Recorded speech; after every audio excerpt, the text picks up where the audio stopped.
सो hey guys, कैसे हो आप सभी लोग। Welcome back to my channel एजी अनाई मांगा। तो गाइस, आज मैं एक्सप्लेन करने जा रहा हूँ बुक ऑफ एस्पर का एपिसोड नंबर 761 को, जो कि काफी ज्यादा अमेजिंग होने वाला है। इसलिए पहले वीडियो को like share comment and hype जरूर से कर देना। और बाकी जिन लोगों ने भी अभी तक इसका पिछला एपिसोड नहीं देखा है, तो मैंने उस एपिसोड का लिंक इस वीडियो के नीचे डिस्क्रिप्शन में दे दिया है। आप लोग जाकर के पहले उस एपिसोड को जरूर से देख लें। और जिन्होंने ऑलरेडी देख रखा है तो उनके लिए शुरू करते हैं हमारा आज का ये वाला एपिसोड। तो अब इस एपिसोड की स्टार्टिंग में कुनपेन को दिखाया जाता है, जो कि ज़ूफेन से कहता है कि क्या आखिर तुमने अभी अभी क्या कहा। अरे, कहने का क्या मतलब था कि तुम यहाँ पर यंग सेंजी को अपने साथ ले जा रहे हो। ज़ूफेन उससे कहता है कि ड्रैगन एंसेस्टर के टास्कों को कंप्लीट करने के लिए मुझे यहाँ पर यंग सेंजी की मदद की जरूरत है, और अब क्योंकि वो भी यहाँ पर इस सब गड़बड़ में फंसा हुआ है, इसलिए मुझे अब उसे खुद से दूर रखने की जरूरत नहीं है। ज़ूफेन से कहता है कि जो एस्टिमेटेड गोल्डन ड्रैगन ने तुम्हें जो टास्क दिए हैं, अगर तुम यहाँ पर अकेले ही करोगे तो शायद तुम्हारे लिए इजी रहेगा, और अगर तुम उन्हें करने में किसी भी प्रॉब्लम में फंस जाते हो, तुम बस सीधा मुझको एक मैसेज भेज देना, मैं तुम्हारी मदद के लिए तभी आ जाऊंगा। इसलिए तुम्हें यहाँ पर इस बच्चे को अपनी मदद के लिए ले जाने की कोई जरूरत नहीं है। इसलिए इसके लिए बेहतर रहेगा कि वो यहाँ पर रह करके मेरे साथ में और ज्यादा ट्रेनिंग करे। मेरे ख्याल से हमें स्किलिन के बेटे की बाद में जरूरत जरूर पड़ेगी जो ग्रेट सीक्रेट बीस्टों की पावर को यूनाइट करने के लिए। जिस पर ज़ूफेन स्माइल करते हुए उसे कहता है कि तुम यहाँ पर इसे सिखाने के बारे में कह रहे हो। हाँ, मुझे अच्छी तरीके से पता चल गया है कि आखिर सनरिंग थंडर फोनिक्स के साथ क्या हुआ था और वो कैसे मारी गई थी। मैं नहीं चाहता कि यंग सेंजी भी यहाँ पर बिना किसी चीज को जाने बिना ही यहाँ पर इस तरीके से मारा जाए, ताकि तुम उसे भी यहाँ पर धोखे में रख के उसकी पावर्स को ले लो, है ना। इसलिए मैं कभी भी अपने बेटे को एक ऐसे खतरे में नहीं छोड़ूंगा। इसलिए यंग सेंजी, अगर तुम्हें मेरे ऊपर जरा भी विश्वास है तो तुम मेरे साथ चलो। के बाद मैं इस सब चीज के बारे में तुम्हें बाद में एक्सप्लेन कर दूंगा। तो कुनपेंग ज़ूफेन के ऊपर गुस्सा करते हुए उससे कहता है, तुम्हें लगता है कि मैं यहाँ पर इसे तुम्हें ऐसे ही ले जाने दूंगा, और आखिर तुम्हें लगता है कि अभी तुम यहाँ पर किस जगह पर हो, अपने घर के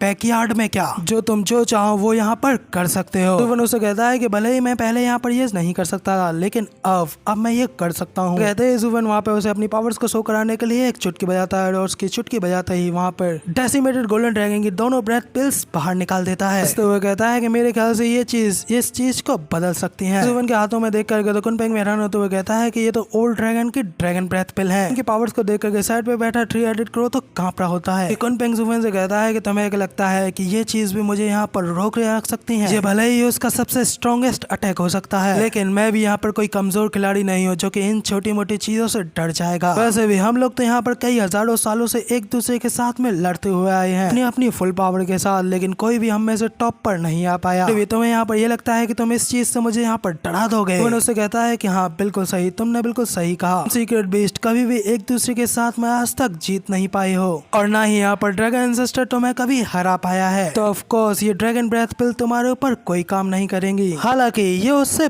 पहले की बात है, लेकिन कुनपेंग याद रखना कि आखिर तुम इस ऑल बीस्ट माउंटेन को क्यों नहीं छोड़ सकते। कुछ याद आया? हाँ बिल्कुल, पर इन सभी बीस्टों के बीच में अपने ऑरा को छुपाए रखना चाहते हो। भले ही ये ड्रैगन ब्रेथ पिल तुम्हारे खिलाफ में कुछ नहीं कर सकती, ये इस पूरे के पूरे ऑल बीस्ट माउंटेन को डिस्ट्रॉय जरूर से कर सकती है। के बाद मुझे आश्चर्य है कि जब हेवनली सोवरेन को तुम्हारे बारे में पता चलेगा, तब वो तुम्हें यहाँ पर मारने के लिए आएगा, तो तब तो तुम क्या जिंदा रह पाओगे। ये बात सुनने के बाद में तो भाई कुनपेंग की आंखें भी गुस्से के फटे की फटी रह जाती हैं। तो वो वहाँ पर अपने आप को शांत करने की कोशिश करता है, और फिर ज़ूफेन से कहता है कि बच्चे, वाकई में तुम काफी ज्यादा चालाक हो। अब तुम्हें ये सब कुछ ड्रामे करने की जरूरत नहीं है। तुम चाहो तो यंग सेंजी को यहाँ पे आराम से ले जा सकते हो, लेकिन क्या तुम इस बात के लिए पूरे श्योर हो कि तुम यहाँ पर यंग सेंजी को पूरी तरीके से सेफ रख सकते हो? भले ही ये यहाँ पर एक सीक्रेट बीस्ट की संतान है, लेकिन अभी तक ये पूरी तरीके से मैच्योर नहीं हुआ है, इसलिए अभी भी इस मोर्टल डोमेन के अंदर कुछ लोगों के अंदर इसको खत्म करने की ताकत मौजूद है। वहीं पे ज़ूफेन भी उस ड्रैगन ब्रेथ पिल्स को वापस लेते हुए कहता है, भले ही मेरे पास में पहले उसे प्रोटेक्ट करने की ताकत नहीं थी, लेकिन अब मैं ज़ूफेन डेफिनेटली उसे प्रोटेक्ट करने के लायक हूँ, क्योंकि आफ्टर ऑल मैं उसका यहाँ पर फादर हूँ। ऐसा कहते ही ज़ूफेन कुनपेंग को भी यहाँ पे अपनी सीक्रेट बीस्टों की पावर से बनी ब्लैक थंडर पावर को दिखा देता है। देख करके तो 3-हेडेड क्रो तो डर के मारे कांपता रह जाता है। वहीं पे पीछे खड़ा कुनपेंग भी शौक के मारे खड़ा रह जाता है, और हैरान होते हुए कहता है कि हे भगवान, आखिर इस दुनिया में ये सब कुछ क्या चल रहा है। इसकी आंखों में जो मैंने अभी अभी देखा वो वही था जो मैं बनाना चाहता था। वहीं पे 3-हेडेड क्रो भी कुनपेंग से कांपते हुए कहता है, तो इस बंदे ने मुझे अपनी इसी पावर के साथ में यहाँ पर लाने के लिए जबरदस्ती फोर्स किया था। तो तभी कुनपेंग भी ज़ूफेन को देखते हुए कहता है कि मैं समझ गया, वो बच्चा पहले जैसा बिल्कुल भी नहीं रहा है। इसी के साथ ही गाइस हमारा ये वाला आर्क यहाँ पे खत्म होता है, और अब से शुरू होगा हमारा सेंट्रल एरिया का नया आर्क, जिसके साथ ही अगले सीन में हमें सेंट्रल एरिया का सीन दिखाया जाता है। सेंट्रल एरिया के एंट्रेंस से होकर के कुछ लोग अंदर जा रहे होते हैं और उन्हीं लोगों के बीच में होता है हमारा ज़ूफेन। वहीं पे सेंट्रल एरिया के कुछ गार्ड्स वहाँ पे उन सभी लोगों की एंट्री करवा रहे होते हैं। पे जैसे ही जूफन का नंबर आता है तो वो गार्ड उससे पूछते हैं कि आखिर तुम कहाँ से आए हो। पर सच सच बताता है कि सीनियर मैं यहाँ पर वेस्टलैंड से आया हूँ, हमें वहाँ पर काफी सारे दुश्मनों ने घेर लिया था, इसलिए हमें भाग करके यहाँ पे आना पड़ा, इसलिए मुझे आशा है कि सीनियर यहाँ पे हमारी मदद करेंगे। इस पर वो गार्ड उससे हंसते हुए कहता है कि क्या कहा, दुश्मन तुम्हारा शिकार करने के लिए तुम्हारा पीछा कर रहे थे। हाँ, एक 5 मिलियन का रेडिएंट स्टेज एक्सपर्ट और उसके साथ में एक बच्चा, जाहिर तौर पे ये तो पक्का है कि तुम लोगों का यहाँ पर शिकार किया ही जाना था, इसलिए तुम चाहो तो बस यहाँ पर सीधा अंदर जा सकते हो, तुम हमारे लिए कोई भी खतरा नहीं हो। तो जूफन भी वहाँ पर सीधे अंदर जाते हुए उनका सीनियर शुक्रिया करते हुए वहाँ पर चला जाता है। तो वो गार्ड जूफन का मजाक उड़ाते हुए कहते हैं, कमजोर लोग जीवन भर जो चाहे वो कर लें, लेकिन अपनी स्थिति से ऊपर कभी नहीं उठ सकते। तभी दूसरा वाला गार्ड भी कहता है कि हाँ, तुमने बिल्कुल सही कहा, इस कमजोर कीड़ों को जल्द ही वेस्टरलैंड की तुलना में यहाँ पर सेंट्रल डोमेन में रहना और ज्यादा मुश्किल लगने लगेगा। वहीं पे उन दोनों गार्ड्स के इतना कहते ही अचानक से उन्हें अपने पीछे से काफी ज्यादा खतरनाक चिलिंग और आप फील होता है। इसे फील करते ही वो दोनों ही गार्ड्स काफी ज्यादा घबरा जाते हैं और घबराते हुए पीछे की ओर मुड़ करके देखते हैं कि आखिर ये खतरनाक और किसका है, लेकिन पीछे मुड़ने के बावजूद भी वहाँ पर उन्हें कोई भी खतरनाक पर्सन फील नहीं होता। तो एक गार्ड घबराते हुए कहता है कि क्या तुमने यहाँ पर उस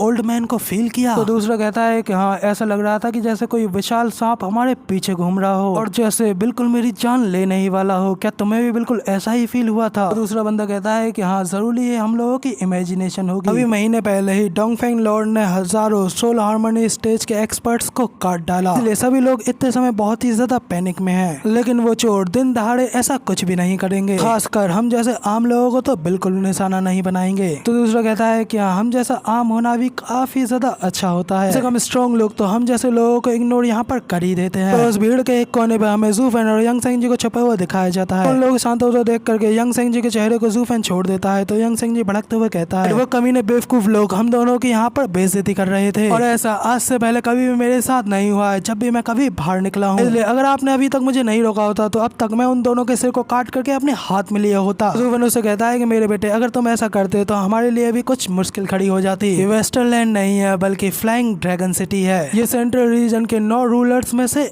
एक की जगह है और यहाँ का रूलर एक भयानक विशेषज्ञ है, तो इसलिए उससे मिलकर के हमारे लिए भी यहाँ पर काफी बड़ी मुश्किल खड़ी हो सकती है। सिंह जी उससे कहता है कि डैड, आखिर यहाँ पर डरने की क्या बात है, क्या आपके पास में ड्रैगन एंसेस्टर की दी गई ड्रैगन ब्रेथ पिल नहीं है? उनमें से एक उसके सिर पे फेंक कर मारना और वो वहीं पे खत्म हो जाएगा। तो जूफेन उसे बताता है कि मेरे पास में सिर्फ और सिर्फ 2 ही ड्रैगन ब्रेथ पिल बची रह गई हैं, इसलिए मैं ऐसी यूजलेस चीजों के ऊपर उनका इस्तेमाल नहीं कर सकता, जब तक बेहद ज्यादा जरूरत ना हो तब तक तो बिल्कुल भी नहीं, क्योंकि इस मोर्टल डोमेन के अंदर ड्रैगन ब्रेथ जैसी कोई चीज बेहद ही ज्यादा अनमोल ट्रेजर होता है और स्पेशली तौर पे तो सुरक्षित रहने के लिए लोगों को खुद मजबूत होना पड़ता है, इसलिए मैं इन औजारों की मदद से अपनी कल्टीवेशन को कमजोर नहीं करना चाहता।